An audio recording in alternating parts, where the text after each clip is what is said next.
Après la classique dénommée Cooper, devenue Hunt en 2015, la marque belge Bullitt Motorcycle propose aujourd'hui son Scrambler, le modèle Hero.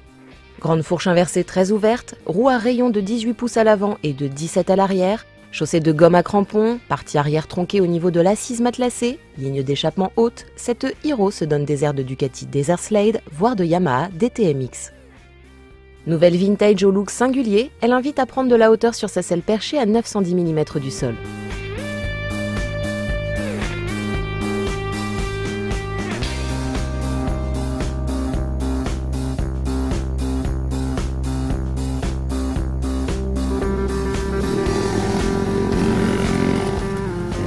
Une selle que l'on peut quand même abaisser de 5 cm en jouant sur l'ancrage de l'amortisseur, soit 860 mm sur ma Hero d'essai, une hauteur qui me permet de poser mes deux pieds à plat. Bon, ok, je dois au moins 1m83 quand même, du coup je suis pas certain que sans talons ni talonnettes, les moins d'1m70 jouent pas les équilibristes là-dessus, à voir.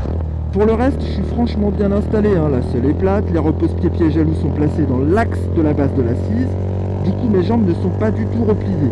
Et puis je me tiens bien droit grâce au guidon cross assez large, mais pas trop. Et comme tout est en hauteur sur cette bécane, aucun risque de venir heurter les rétros des automobilistes dans le trafic.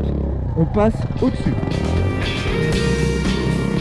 En ville, la Bullitt Hero 125 possède d'autres atouts. Elle est légère, longiligne et si sa grande fourche inversée impressionne, elle dispose d'un bon rayon de braquage.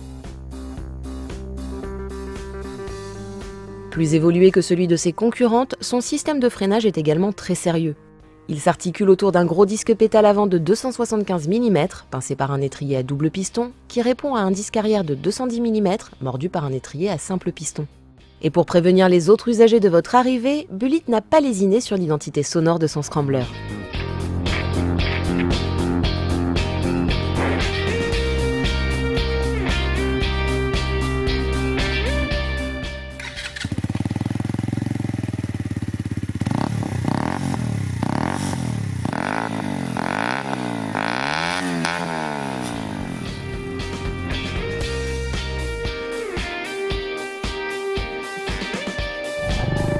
Quel barouche ce truc, vous entendez? J'ai l'impression de piloter une Moto 3 du championnat MotoGP.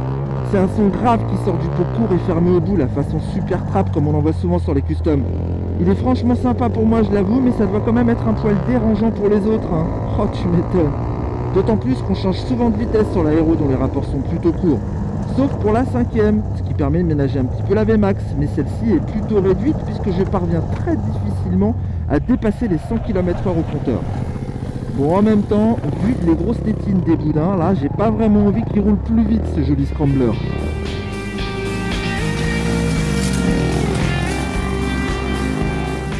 Base commune à la gamme Bullitt, le monocylindre 2 soupapes maison refroidi par air est ici associé à un système d'injection Delphi.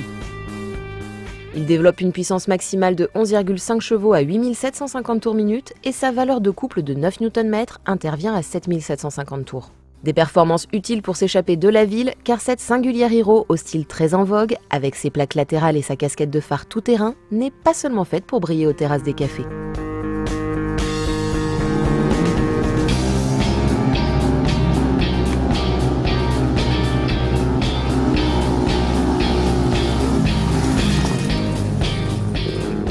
Malgré ses pneus sculptés, on peut en effet l'emmener sur les petites routes en sèche, bien évidemment. Car si la direction engage sensiblement, grâce à son châssis rigide et ses très bonnes suspensions, la Hero tient le pavé. Je l'ai même trouvée assez rigoureuse en courbe. Mais bon, on va pas se mentir, vu les gommards et le sabot moteur en alu là, comme le bras oscillant d'ailleurs, on sent bien qu'elle, ça la gêne pas du tout de se rouler dans la boue.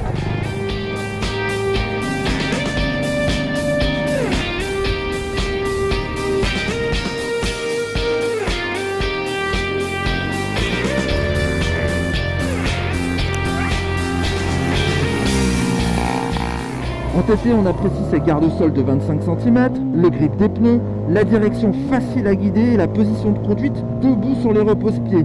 Easy.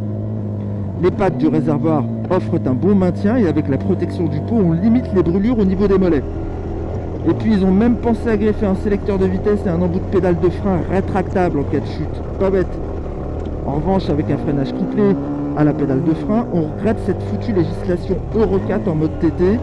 Même si ici la répartition à 70% sur l'arrière, d'après moi, hein, permet encore de se faire des petits dérapages sympatoches. Mais bon, j'aurais préféré un ABS, un canal actif à l'avant seulement, mais là, le prix se serait enflammé.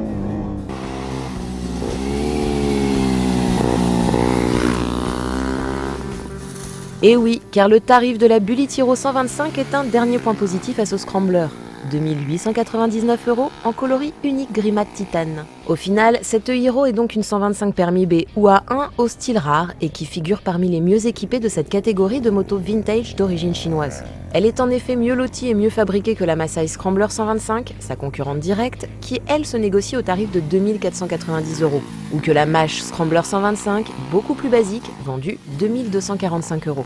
Reste maintenant à savoir ce que donneront les prochaines Brixton BX 125X et Astor Cirio 125, la version Scrambler de l'Orcal, dont équipement et tarifs devraient davantage se rapprocher de cette Bullitt Hero.